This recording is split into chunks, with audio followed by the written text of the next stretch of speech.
తర్వాత ప్రభుత్వంలో సరిగ్గా అత్యంత బొద్దు మారుతున్నాయి కదా పరిస్థితులు, అన్ని రకాల మారుతున్న క్రమంలో మనం మాట్లాడుకుంటున్నట్టుగా ఒక చీఫ్ సెక్రటరీగా కానీ, ఒక డీజీపీగా కానీ, అలాగే ఇంటెలిజెన్స్ హెడ్గా కానీ, సిఐడి ఇలా కీలకమైన విభాగాల్లో చాలా నమ్మకస్తులు, దగ్గర వాళ్ళు, మనానుకుండే మనుషులు మాత్రం పెట్టే కల్చర్ పెరుగుతున్న క్రమంలో మనం వచ్చిన దాంట్లోనే ఆ దశలోనే మీరు ఇంటెలిజెన్స్ చీఫ్గా చేశారు.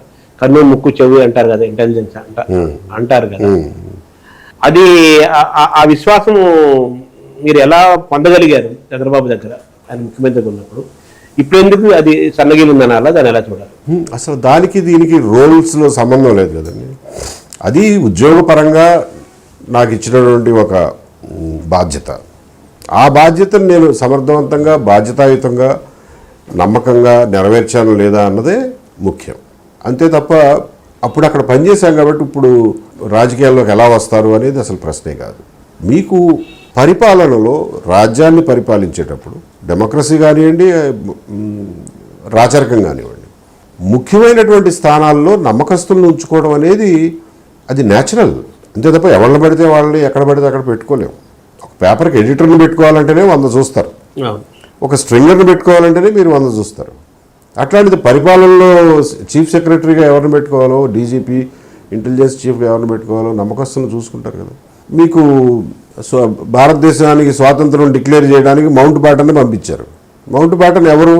ఆ రాచకుటుంబంలో వ్యక్తి, క్వీన్కి చాలా దగ్గర మనిషి, అందుకనే పంపించారు. ఎవడు పడితే వాడిని ఎల్లైనా పుల్లైనా పంపించారు. విశ్వాసపాత్రుల్ని, నమ్మకం పెట్టుకోగలిగిన వాళ్ళనే పంపిస్తారు. సో అందులో అసహజత్వం ఏమీ లేదు. కాకపోతే అప్పుడు అంత విశ్వాసపాత్రుడు అని చెప్పి మిమ్మల్ని పెట్టుకున్నప్పుడు మీరు ఇవాళ బయటకు వచ్చి మీరు ఎలా చంద్రబాబు నాయుడు గారికి వ్యతిరేకంగా రాజకీయాలు చేస్తారు అన్నది ప్రశ్న, మీ ముఖ్యమైన ప్రశ్న. అది నా బాధ్యతగా, నా వృత్తి ధర్మంగా నేను చేశాను. ఇది ఒక స్వతంత్ర మనిషిగా, స్వతంత్ర మానవుడిగా నేను చేయగలిగింది, నేను చేయదలుచుకున్నది చేసే అవకాశం నాకు ఇవాళ వచ్చింది. కాబట్టి దానికి దీనికి అదేమీ నాకు ప్రతిబంధకం కాదు. కాకపోతే నేను అప్పట్లో చేసిన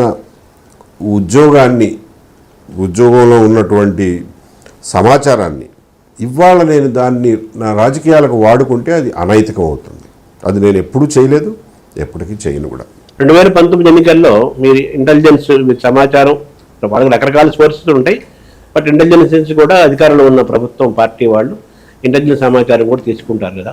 2019 ఎన్నికల్లో చంద్రబాబు తెలుగుదేశం పార్టీ ఓటమిలో మీరు ఇచ్చిన సలహాలు కూడా ఉన్నాయి అని కూడా మీకు కూడా ఒక అంటగట్టారు కదా, దాన్ని ఎలా చూడాలి?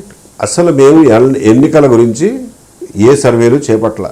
ఎలక్షన్ల దగ్గరికి వస్తున్న కొద్దీ ప్రజాభిప్రాయాన్ని వివిధ సమయాల్లో పసిగట్టడం అనేది మా ఉద్యోగ ధర్మం.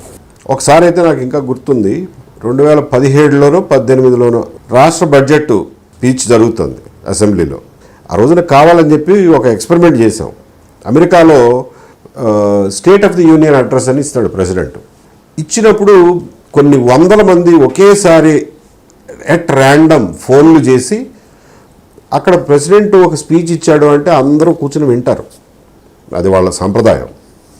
అంటే టీవీల ముందు కూర్చుని వింటారు. గ్యాలప్ పోల్ అని చెప్పి వీళ్ళు కొన్ని వందల టెలిఫోన్లు ఆ రోజుల్లో గబగబ ఫోన్లు చేసి మీకు ఎలా ఉంది ప్రెసిడెంట్ స్పీచ్, మీకు ఎలా ఉంది అని చెప్పి విదిన్ 10 minutes దాని మీద ప్రజాభిప్రాయాన్ని చెప్పేస్తారు, దాన్ని డిక్లేర్ చేసేస్తారు టీవీలో. మేము అలా ఒక ఎక్స్పెరిమెంట్ చేద్దామని చెప్పి పొద్దున్నే బడ్జెట్ స్పీచ్ నడుస్తుంది. ఐ థింక్ యనమల రామకృష్ణ గారు ఫైనాన్స్ మినిస్టర్.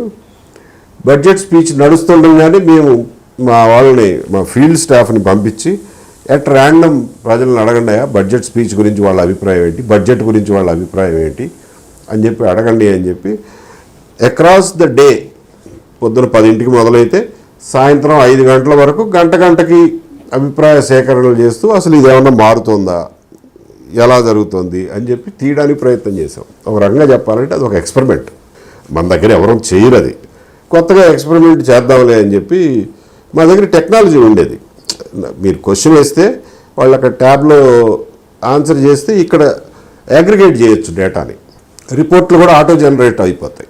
మనం కూర్చుని లెక్క ఎక్కర్లా ఎంతమంది ఈ ప్రశ్నకి ఎలా సమాధానం చెప్పారు అనేది కంప్యూటర్ చెప్పేస్తుంది. అది చూస్తే సాయంత్రం వరకు మాకు తేలింది ఏంటంటే అసలు ఆ బడ్జెట్ స్పీచ్ ఎవరు చూడట్లేదు, ఎవరు పట్టించుకోవట్లేదు, దాని గురించి వివరాలు ఎవరికి అర్థం కావట్లేదు, దాని గురించి ఏ అభిప్రాయం లేదు ప్రజలకి.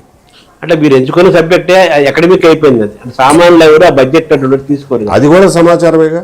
బడ్జెట్ ఎవరు పట్టించుకోవట్లేదు, మన ప్రజలు ఎవరు పట్టించుకోవట్లేదు అన్న విషయం మీకు తెలియదుగా. మీకు అంచనా ఉండొచ్చు, అవును, బట్ నేను సైంటిఫిక్గా మీకు చెప్తున్నా, అదే nobody is bothered about the budget అని. అదొక మీకు ఒక దాని ఏమంటారంటే ఆఫ్టర్ రీసెర్చ్ ఆ పాయింట్ దొరికింది, ఆ పాయింట్ దొరికింది, యాడెడ్ అంతే. అదొక it's an edition to our knowledge base. అవును. సో అలా ప్రజాభిప్రాయాలను తెలుసుకోవడానికి కొన్ని విషయాల్లో క్లిష్టమైనటువంటి టైంలో ప్రజాభిప్రాయం తెలుసుకోవడం మా వృత్తి ధర్మం. అంతే తప్ప అసలు ఎన్నికల్లో ఎవరు గెలుస్తారు, ఏ క్యాండిడేట్ బలంగా ఉన్నాడు, ఇవేవి నేను చేయాల, ఆ సర్వేలు ఏమీ చేయాల, ఆ సర్వే రిజల్ట్స్ ఎప్పుడు ఎవరికి ఇవ్వాలా. ఒక్కసారిగా మీకు చెప్తున్నా, ఫస్ట్ టైం ఈ విషయం చెప్తున్నాను నేను ఏ సర్వే చేయాలా, ఏ సలహాలు ఇవ్వాలా. మమ్మల్ని ఎవరైనా మనిషి గురించి పలానా అతను వచ్చాడండి, అతని గుణగణాలు ఏమిటి, అతని బ్యాక్గ్రౌండ్ ఏంటి అని అంటే ఒక్కసారి కనుక్కోండి అని చెప్పి ఫీల్డ్లో ఉన్న వాళ్ళని కనుక్కొని ఒక చిన్న రిపోర్ట్ తయారు చేసి ఇదటండి ఈయన పరిస్థితి అని చెప్పి చెప్తాం.